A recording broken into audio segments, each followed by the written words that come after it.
Nous avions annoncé dans nos précédents articles consacrés au scandale qui a ébranlé les fondements des institutions européennes, que le Maroc-Gate n'avait pas fini de livrer tous ses secrets et qu'il nous réserverait encore bien des surprises. Il s'avère que l'affaire a rebondi ces derniers jours de manière spectaculaire en éclaboussant non seulement le Parlement européen, mais aussi tout le système politico-judiciaire belge avec la révélation, le 22 novembre dernier, d'un procès-verbal de 11 pages de la police belge, qui reprend des informations issues d'un rapport déclassifié de la Sûreté de l'État, les services de renseignement belges, lequel expose des preuves de corruption publique, d'organisation criminelle et de blanchiment d'argent.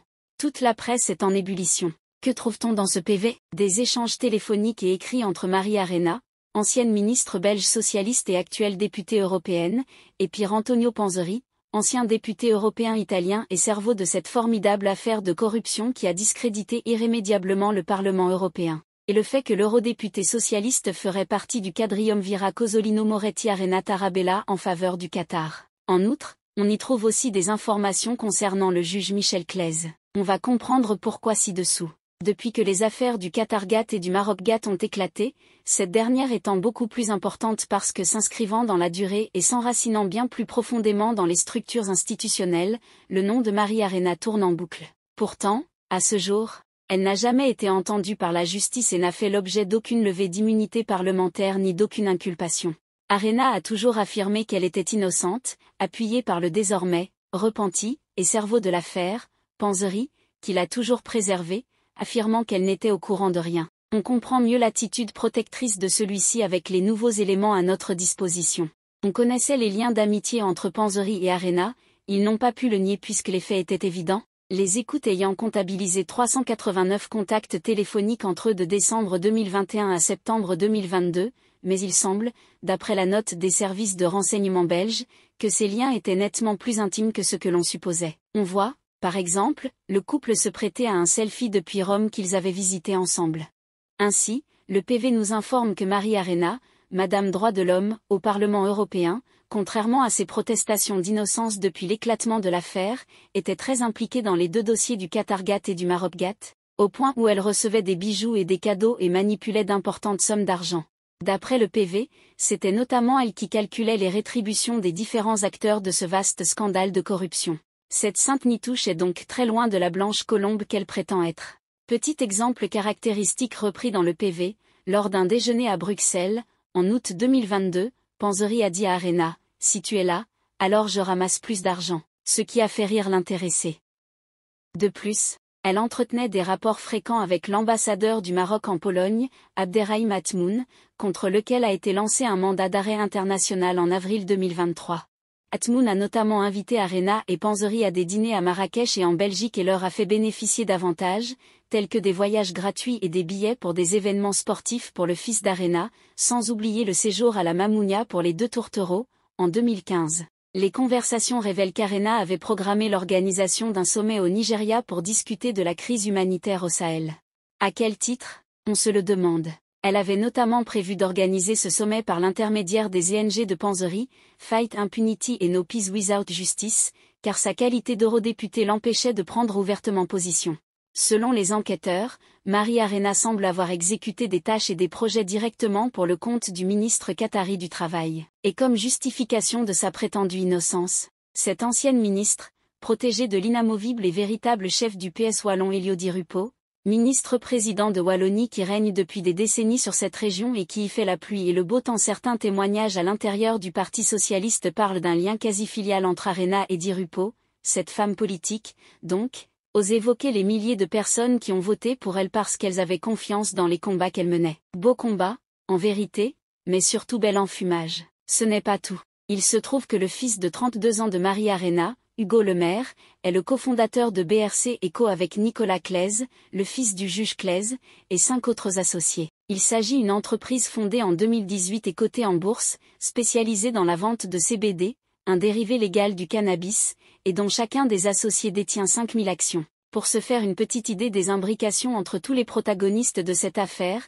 il apparaît que cette société emploie le même comptable que plusieurs ASBL liés au dossier du Qatar-Gate et du Maroc-Gate, dont Fight Impunity appartenant à Panzeri. Par ailleurs, les deux associés, Lemaire et Claise, ont fait de nombreux déplacements au Maroc. Et l'on apprend que le 19 juillet 2023, des policiers fédéraux ont perquisitionné l'appartement de Mari-Arena à Schaerbeek, la présidente du Parlement européen Roberta Metsola étant présente selon la loi, ainsi que l'appartement du fils d'Arena qui habite juste à côté de sa mère. Au total, 6 perquisitions ont été menées dans divers endroits de l'entourage de Mari-Arena. Le fils prodigue étant absent, c'est Arena, qui avait les clés de l'appartement de son fils, qui a ouvert la porte aux enquêteurs. Un mantra qui ne convainc personne.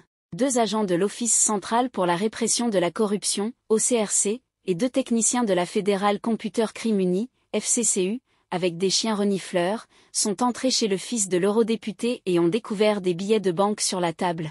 D'autres liasses étaient entreposées dans des boîtes en plastique transparent sur le balcon à la vue des passants. C'est sans doute ce qu'il arrive quand on ne sait plus quoi faire avec l'argent. Au total, la police a trouvé la coquette somme de 280 000 € cash, les milliers de billets étant disséminés un peu partout, ainsi que du hashish, de la poudre blanche et une balance de précision, des balises GPS destinées à être placées sous des véhicules, des œuvres d'art et des véhicules, des téléphones, du matériel informatique et des documents ont été saisis afin d'être analysés. Les enquêteurs sont convaincus d'avoir affaire à un trafic de stupéfiants et ont d'ailleurs mis le dossier entre les mains de la brigade des Stups. Mari-Arena, la brebis innocente, a déclaré ne pas connaître l'origine de cet argent, mais affirme en même temps que cela n'a rien à voir ni avec le Qatar ni avec le Maroc. Ben voyons, comment le sait-elle? Quoi qu'il en soit, le fils d'Arena semble bel et bien au cœur d'un trafic de drogue entre la Belgique et l'Espagne, filière bien connue en ligne directe avec le Maroc. Arena déclare que son fils est adulte et responsable de ses actes,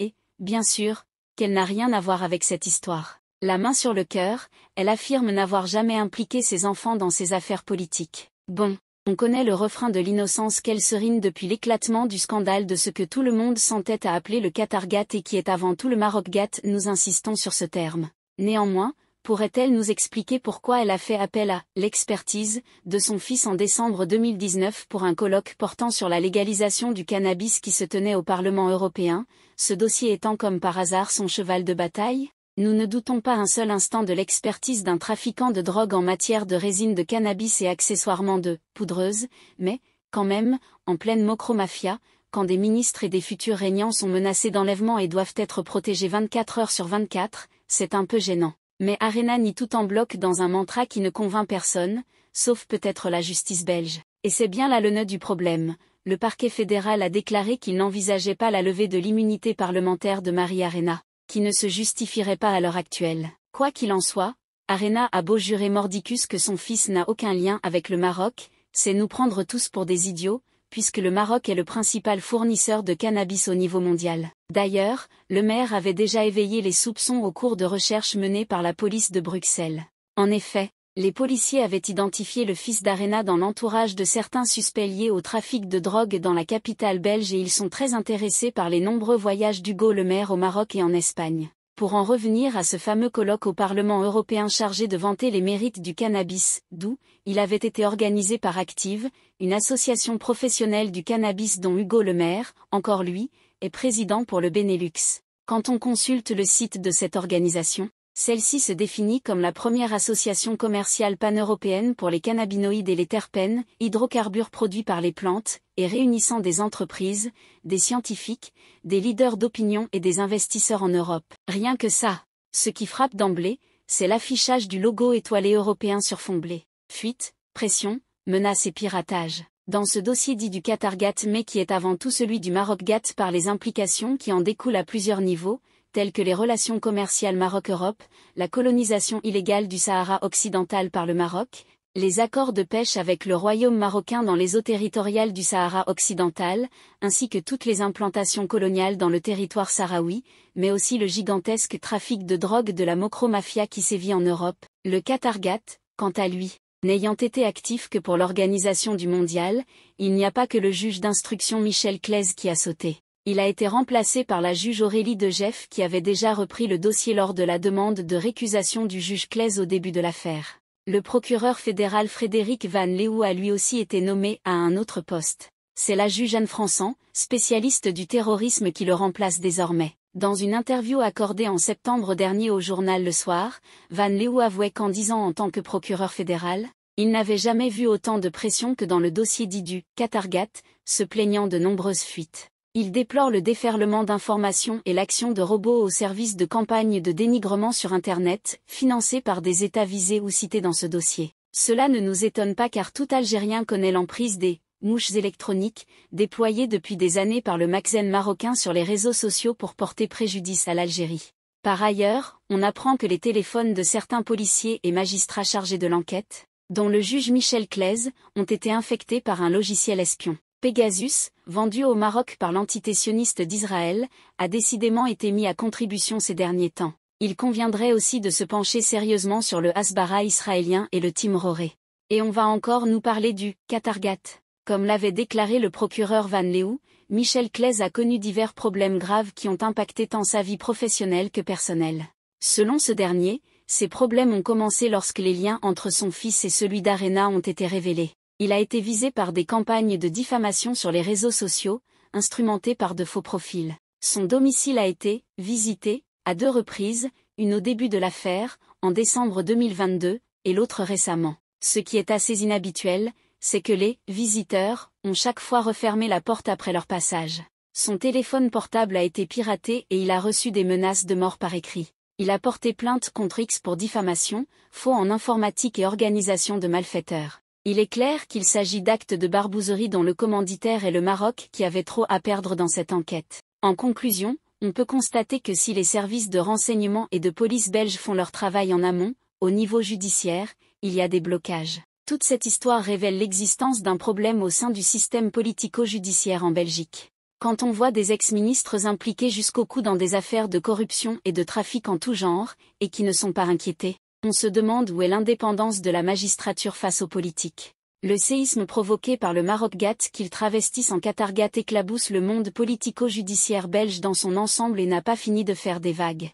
Ce n'est rien de moins qu'une véritable défaite morale quand on voit un juge auquel tout le monde croyait se retrouver impliqué bien malgré lui par son fils dans une sombre histoire de trafic de drogue et de corruption politique. Il n'en fallait pas plus pour encourager les avocats des divers inculpés à sonner l'hallali contre la justice belge. Comme les avocats d'Eva Kelly qui affirment que l'ex-vice-présidente du Parlement a fait l'objet d'une enquête illégale de la part de la police belge et des services secrets. Selon eux, elle bénéficiait d'une protection parlementaire en tant que députée. Eva Kelly a d'ailleurs attaqué l'État belge en portant l'affaire devant les tribunaux. Ses avocats accusent le juge Claes d'avoir essayé de protéger d'autres eurodéputés et estiment qu'il n'y a plus de Qatargat. Ils appellent désormais ce dossier le Belgiangat.